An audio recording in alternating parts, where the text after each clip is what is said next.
What's going on, internet? Thank you for joining me again today. We're going to be starting a new series today on how you can build Python applications that talk to Stripe.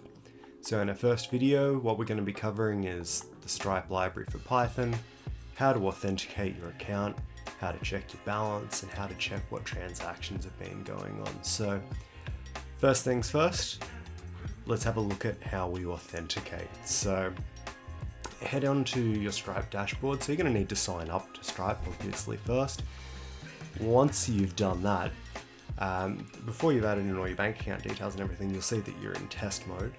Feel free to add in your bank account details. There's still the option to switch things to test mode, but for me, this is all just dummying up. So I'm in test mode by default. If you head over to dashboard.stripe.com/API keys, you'll find that if you scroll down the page a little bit, you'll have a series of pixelated boxes. And behind those pixelated boxes on your screen, you will have API keys. And those API keys are what you will be using when you want to authenticate against the Stripe API services. So what we're going to do is use the Stripe library for Python, so we don't necessarily need to import the requests library and make the API calls themselves directly. If you're interested in that, drop a comment down below, let me know, and I can build out a few videos on how we would be doing things using that method. While you're down there, hit the subscribe button. But for today, we're going to be taking a look at the Stripe library for Python. So grab your API key. The one you're going to be focused on is the secret key. So it'll be sk underscore blah, blah, blah, blah, blah. Copy that. It's going to be important. The other thing you're going to need to do is in your terminal, you're going to want to install the Stripe library. So you'll go pip install Stripe. Now I've already done it, so requirement already satisfied. For you, it will install it nicely and then you'll be ready to go. First thing we're going to take a look at from a Stripe perspective is how we can take a look at our balance. So if you look in the docs for Stripe, they've got great docs, and all of those docs have how you can engage with the Stripe APIs using the library. You can select your language over here, so we're just largely going to be running through what it has here. So when we look at the balance object, what we're looking to get is an object back, balance, the balance that's available, and that balance is essentially there to tell you how much money is in your Stripe account that you're going to be able to pay out. So let me shrink that back down and let's jump into how we're actually going to achieve that. So if you're using the API, you'd be looking at a get call for v1/balance. In Stripe, in Python, slightly different. First thing we're going to do is import the Stripe library. So import Stripe, nice and easy.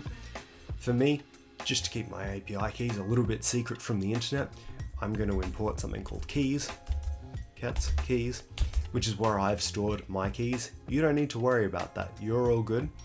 What you'll do is stripe.API_key equals, and we're going to set what our API key is. So if you go to comments, you put sk underscore, here is my API key, and you just paste your API key in there. For me, the sneaky way, keys.getKey, and that, I don't need the quotation marks, and that's just going to use my keys library that's got my API keys in it and fill it in for me. Now, if we want to see our balance within our CLI over here when we run this, super easy call. All we're going to do is create a balance variable and set that to stripe.BalanceTrasactions.list. Now, how are we going to see it? We've captured that variable, we'll print balance. All right, save that. Now, run over here. I'm realizing I'm not in the right directory.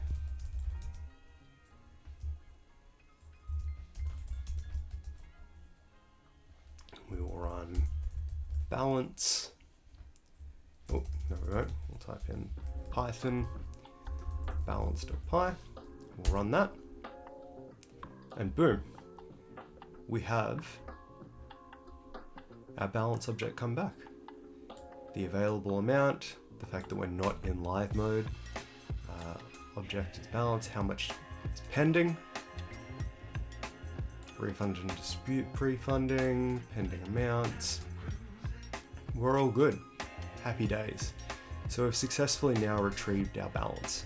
But what if we want to take a look at the transactions? So we've got an API call, formerly v1 balance history, now v1 balance underscore transactions. And that's going to show all of the transactions that have contributed to your balance, so charges, transfers. And these are going to be sorted in an order where your transactions that are most recent are at the top of the list. So in terms of the objects we're going to be looking at, we're going to see something coming back along these lines down here. So that's what we're looking for in terms of our retrieval. Now, as you'll notice, my balance is 0. I'm poor, man, what can I tell you? So we're not going to expect to see any transactions come back, but how we will retrieve that lack of transactions, a view of our poverty, is to jump in here and we'll set another variable as transactions equals stripe.BalanceTrasactions. Make sure you're getting these capitals in. Retrieve. It is case sensitive, so if you don't get those, you are going to be in for a world of wondering why it's not working. And then we'll print off our transactions just like we did before. Now, if you wanted to shortcut this, you could just put print and then type this in, and then print and type this in. But in future, when we start working with these values a bit more, we're actually going to want them as a balance, and then we can start passing them as JSON and pulling out variables from it. But that's all ahead for us, so let's not worry about that right now. Right now, let's worry about saving this and running that code again. Run again, we've got an error. All right, fun times. Let's work out where our error is coming into this. So, got an error on line 7, so that is our line over here. Okay. We're missing an argument called ID. So when we're pulling our balance,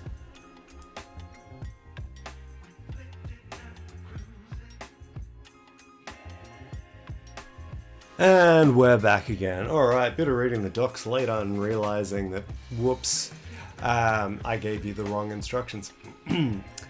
Retrieve, not the right function to call. We want to use retrieve if we want to retrieve a specific transaction. That's why when we run our code, it's saying, hey, I'm missing an argument called ID.